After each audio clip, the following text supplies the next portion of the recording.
आज का मैं टॉपिक जो ले रहा हूँ वह महाभारत के एक ऐसे योद्धा के विषय में ले रहा हूँ जिसने युद्ध किया ही नहीं। अच्छा, किया ही नहीं। युद्ध किया ही नहीं, लेकिन वो चाहता था तो सारा युद्ध समाप्त कर सकता था। ऐसा ऐसा वो योद्धा कौन था? वो क्यों ऐसा उसके साथ भगवान ने किया, उसका पुराना हिस्ट्री क्या है, ये सारी चीजें मैं बताने का प्रयास कर रहा हूँ। और उससे अंत तक बने रहेंगे तो उससे क्या शिक्षा हमें प्राप्त होगी, वो शिक्षा अंत में मिलेगा। तो आप लोग बने रहिए। और यह अभी जो मैं कहने जा रहा हूँ वह है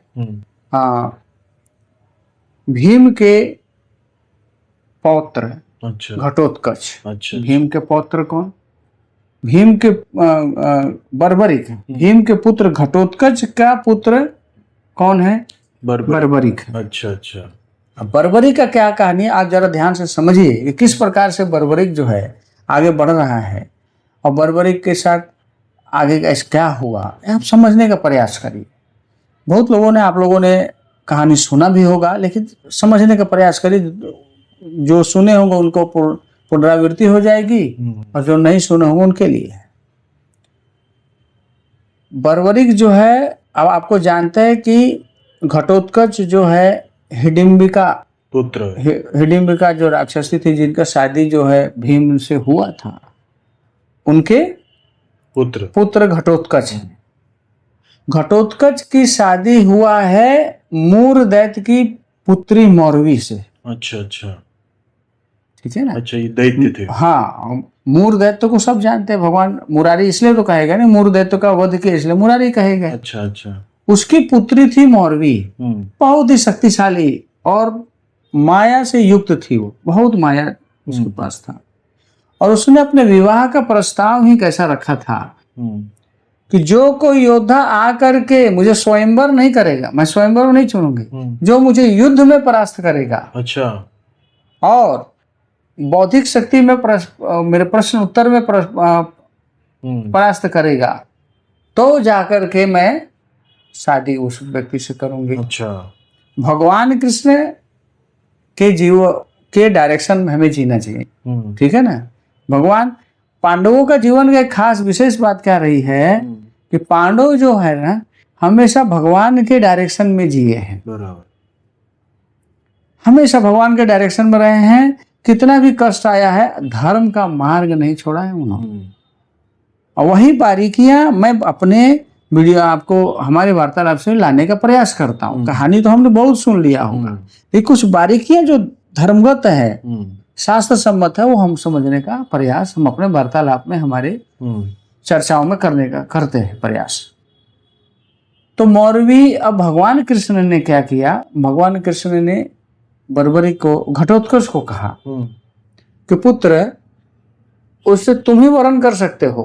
क्यों? कि तुम्हारे अंदर वो राक्षसी का तेज भी है, असुरिक बल भी है, असुरिक तेज भी है, और वो असुर पुत्री है ही, और साथ में तुम्हारे अंदर पांडवों का भी वो गुण है, वो शक्ति है, वो धर्म का बल है।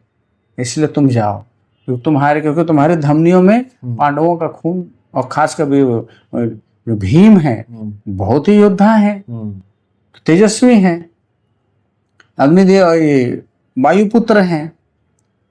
तो बोले ठीक है।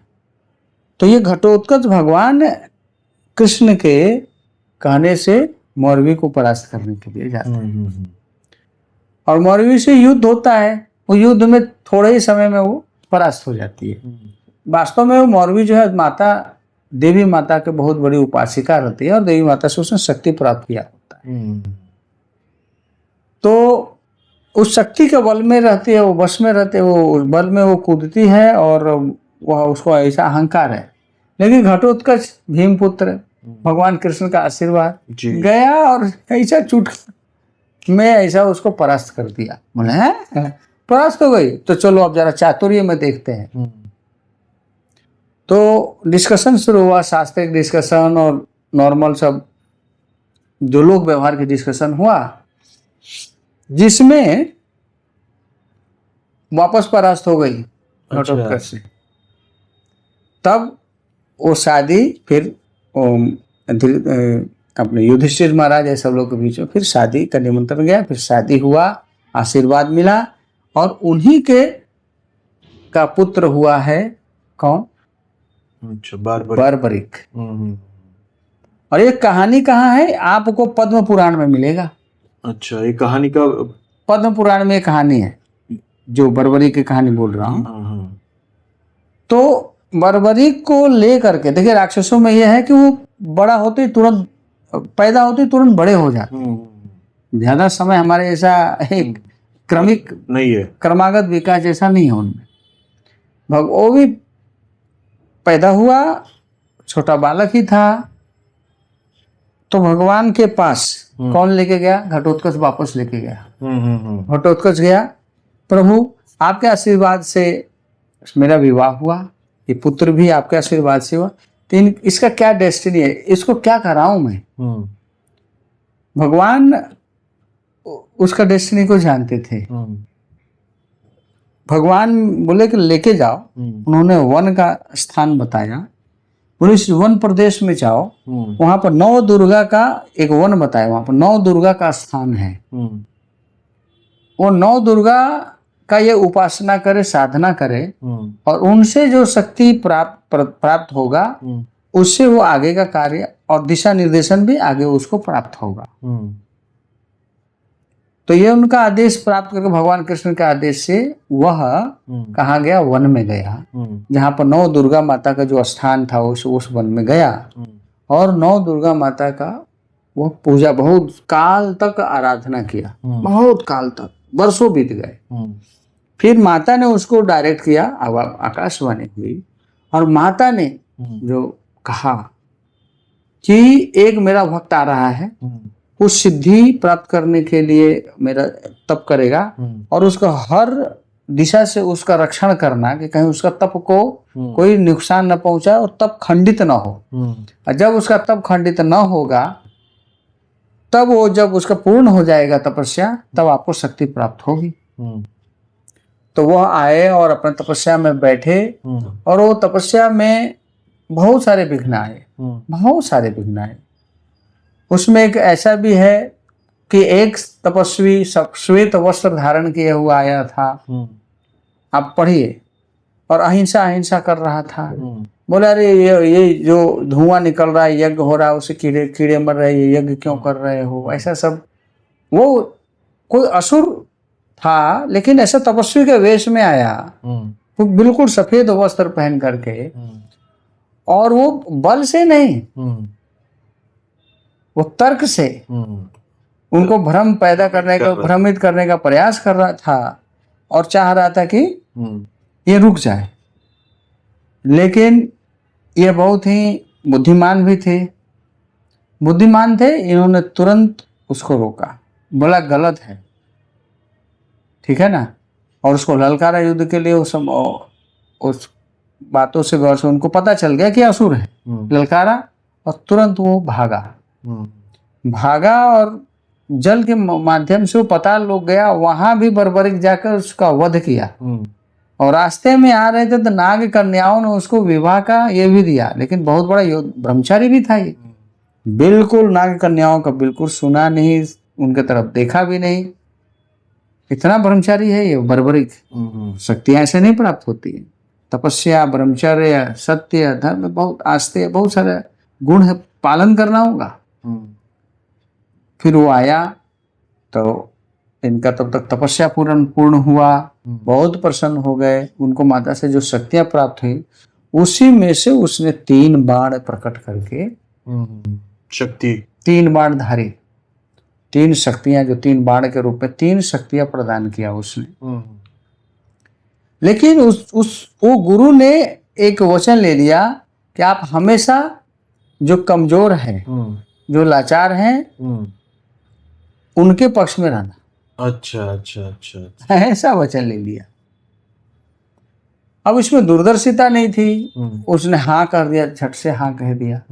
अब यहाँ पर विश्लेषण हमें समझना चाहिए। कई बार धर्म भी कमजोर असहाय दिखता है, और कई बार अधर्म कमजोर असहाय दिखता है। तो क्या हम अधर्म कमजोर सा है तो उधर हम साथ देने चले जाएंगे। तर्क बताता है। ये तर्क है। तो अब वह चीज नहीं समझे ये। उन्होंने हाँ अपने गुरु महाराज को हाँ बोल दिया, एक तरह से गुरु हुए ना, और उनसे आशीर्वाद लेके वो निकले। माँ के पास आए, पिता के पास आए कि हाँ प्राप्त हो गया, ऐसा ऐसा वो कहानी बता दी। बोले बहुत सुंदर। बोले कि एक बाण से मैं चिन्हित करता हूँ, हाँ, दूसरे बाण से लक्ष्य को वेधन करता हूँ, ऐसा सब उसने बता दिया। तो और तीसरे से घर अलग कर देता हूँ, और मेरे पास यही तीर बाण बस, और कुछ नहीं। इससे ही पल झपक के बहुत ज्यादा चीज खत्म कर दूंगा। अब अमोघ है, अचूक है, कोई अस्त्र शस्त्र किसी चीज से काटा नहीं जा सकता। ठीक है ना। पाया माँ को तब फिर समय काल व्यतीत होता गया। फिर अब तब तक उस समय ये किशोर था वो बड़ा हो गया। फिर बाद में क्या हुआ कि अब आगे से काल व्यतीत होता गया और महाभारत का युद्ध काल आया। अब सब सुना तो ये भी बोला चलो मैं भी अपने परदादा जी लोग का मैं भी मदद करूंगा, युद्ध में आऊंगा और परदादा जो हमारे महाराज युधिष्ठिर इत्यादि 500 पांडवों का मदद करूंगा। तो गया और भगवान कृष्ण थे पांडवों के साथ, और वहीं गया, प्रणाम किया, सबको बहुत विनम्रता पूर्वक प्रणाम किया। और भगवान कृष्ण जो हैं उसको सब कुशल क्षेम पूछे और बोले कि तो बोले आने का उद्देश्य बताओ। तो यह है कि मुझे अब मैं भी युद्ध में आप सबका सहायता करना चाहता हूँ। बोले बहुत सुंदर बात है, तो कैसे करोगे? भगवान ने बोले मेरे पास सिर्फ 3 अस्त्र है, जो जैसे आपने जैसा भेजा था मैं गया वहां से सिर्फ 3 शक्ति प्राप्त हुआ, इसी 3 से ही मेरा कार्य होगा। बोले अच्छा कैसे, जरा क्या करोगे? तो एक बाण मारता हूँ, आइडेंटिफाई करता है, दूसरा चिन्हित करता है, और तीसरा सर धड़ से खत्म करता है। ठीक है ना। बोले अच्छा हो जाएगा? हाँ। बोले ठीक है, किस लक्ष्य कुछ भी होना चाहिए था? हाँ कुछ भी लक्ष्य हो। अच्छा। तो बोले कि अच्छा तो अभी मुझे बताओ कि भगवान को समझो। बोले ये जो वृक्ष है विशाल बट वृक्ष है, कोई लोग पीपल का वृक्ष बोलते हैं। जी जी जी। तो इसके पत्तों को इससे परीक्षण करो अपना। तो परीक्षण में यही हुआ। तो उसने 3 बाण निकाला, एक बाण से पूरे पत्तों को उसने चिन्हित कर दिया, ठीक, आइडेंटिफाई कर दिया। ठीक है ना। और फिर दूसरा चलाया,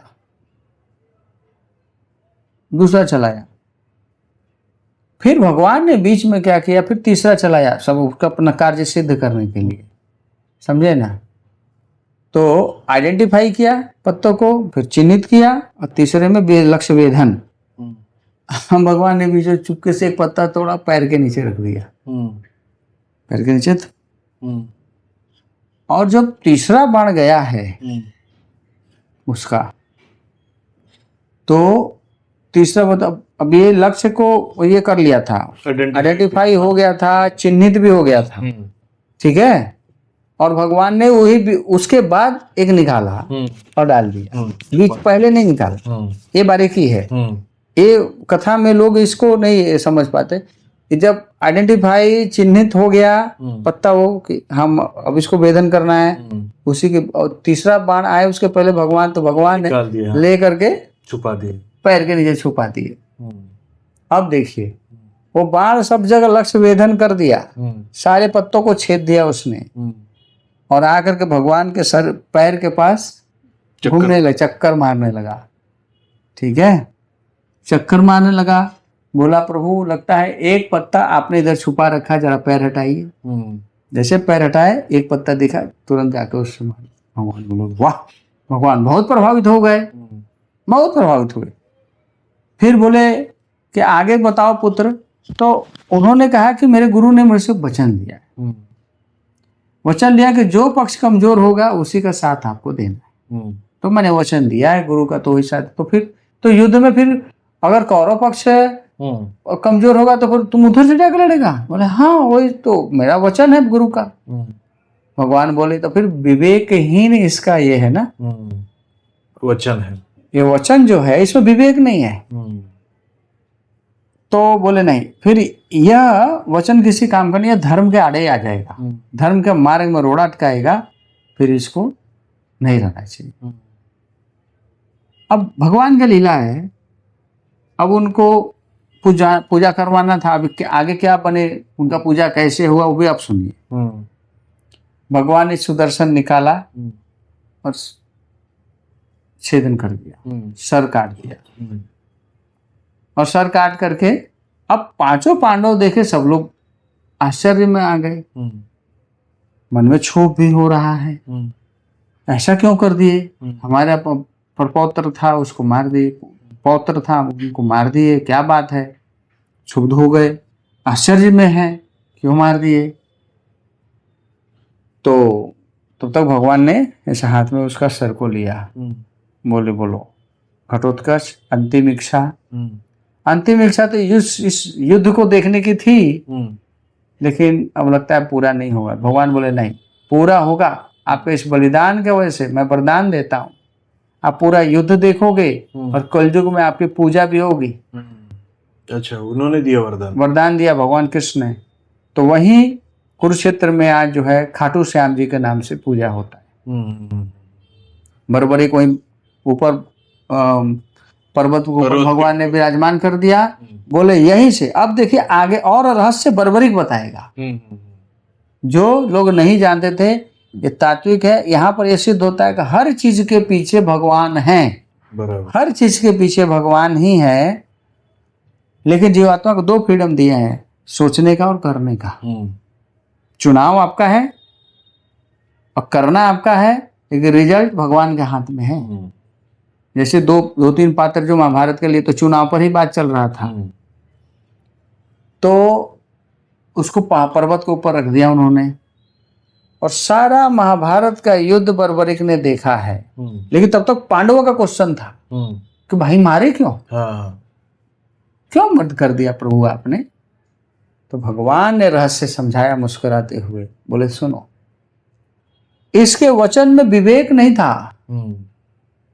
अब सोचो धर्म अधर्म की लड़ाई है, कभी कौरव का पलड़ा हल्का होगा, कभी हमारा होगा, अंत में कौरव को परास्त होना ही है क्योंकि धर्म है।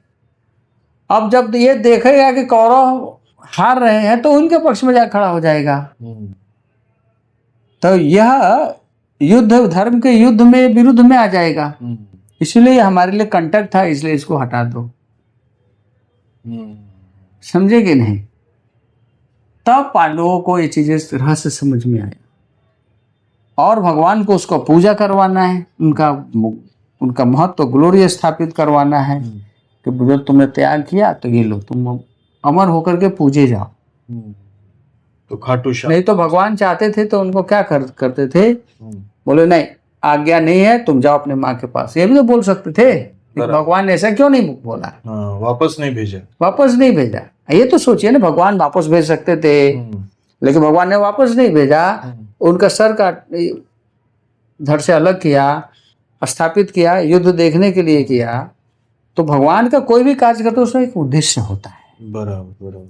और फिर खाटू श्याम जी का वो सर से ये हुआ, और आज खाटू श्याम जी एक शक्तिशाली देवता के रूप में पूजे जाते हैं जी।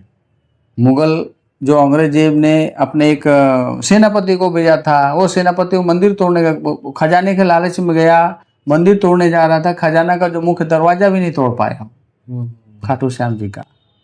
लेकिन क्या हुआ, जब पुजारियों को धमकाया मारने, तो अब गुस्से से वो तलवार लेके खाटू श्याम जी के विग्रह को ही मारने गया, तोड़ने गया।